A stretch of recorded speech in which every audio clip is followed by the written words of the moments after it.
મહીસાગરનો Gambhira bridge જ્યારે તૂટ્યો એ બાદ આખા ગુજરાતમાં જે જર્જરિત બ્રિજો છે, જે 50 વર્ષ 40 વર્ષ જૂના બ્રિજો છે, એમને તંત્ર દ્વારા ભારે વાહનો માટે બંધ કરી દેવામાં આવ્યું છે.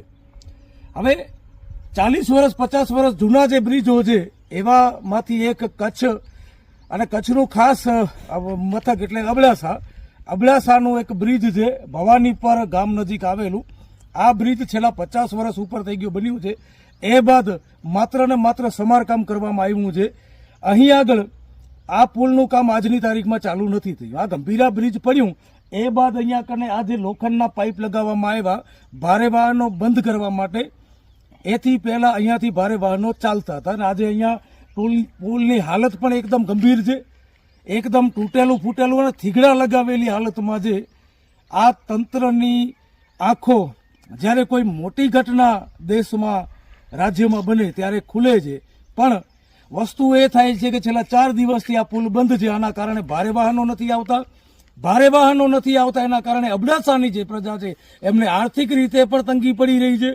સાથે સાથે બસનો રૂટ જે 10 કિલોમીટર ફરીને અહીંયાથી નીકળે છે, અહીંયાથી એવા 10 થી 15 ગામડાઓ છે જ્યાં આગળ આ જનતાને, આમ પ્રજાને, ગામડાના લોકોને તકલીફ ભોગવવી પડે છે. આ બ્રિજની હાલત તમે જુઓ કેટલી ખરાબ છે. આજે તંત્ર જે કચ્છનું જે વહીવટી તંત્ર છે, જેમાં હું ભુજની વાત કરું તો ભુજમાં પણ એક હમીસર આગળ પુલિયો આવેલું છે. એ પુલિયો પણ છેલ્લા 3-4 વર્ષથી બંધ છે, ત્યાં કામ ચાલુ નથી થયું. આ તંત્રની ઘોર બેદરકારી કહેવાય, આ સરકારની બેદરકારી કહેવાય કે તમને નજરે પડે છે ત્યારે બંધ કરી દો છો. આજે વર્ષો જૂનો પુલ, 5-6 વર્ષથી આ પુલિયો, ભવાનીપર વાળો પુલિયો ખસ્તા હાલતમાં છે. બંધ કરવાની જગ્યાએ આ 4-5 વર્ષમાં કામ ચાલુ થઈ જવું જોઈએ અને નવું પુલિયો બની જવો જોઈએ, પણ આજની તારીખમાં બન્યું નથી. જ્યારે કંઈ હોનારત થાય એ પછી પુલિયો બંધ કરી દેવામાં આવે તો આનામાં તો પ્રજાને જ નુકસાની છે, આનામાં પ્રજા જ હેરાન થવાની છે. આથી સારું છે કે R&B વિભાગ દ્વારા રિસર્ચ કરી અને વહેલી તકે નવા પુલિયાનું કામ ચાલુ કરી દેવામાં આવ્યું હતો. આજે આ નોબત ના આવત બંધ કરવાની. મારી એક તંત્રને વિનંતી છે કે તાત્કાલિક ધોરણે નવો પુલિયો બનાવવામાં આવે ને અબડાસાની, આ ભુજથી અબડાસાને જોડતો એક મુખ્ય માર્ગ છે. આ એવું નથી કે કોઈ ગામડાને જોડે છે, ભુજથી અબડાસાને આખા તાલુકાને જોડતું મુખ્ય માર્ગ છે. તંત્ર પાસે મારી માંગ છે અને તાત્કાલિક ધોરણે દરિયામાં જો પુલિયા બની શકતા હોય તો આ તો માત્ર એક નાનો ડેમ છે.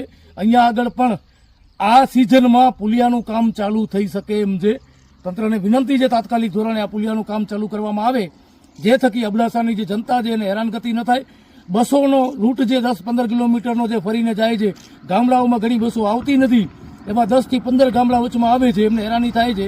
તો આ હેરાનગતિ ન થાય અને તંત્રને મારી માંગ છે કે ભાઈ પબ્લિકને હેરાન કરવા કરતાં તમારા જે ખાવપાત્ર અધિકારીઓ છે, તમારા જે હપ્તાખોર અધિકારીઓ છે, એમને ધંધે લગાવો અને તાત્કાલિક ધોરણે આ પુલિયાનું કામ ચાલુ કરાવો.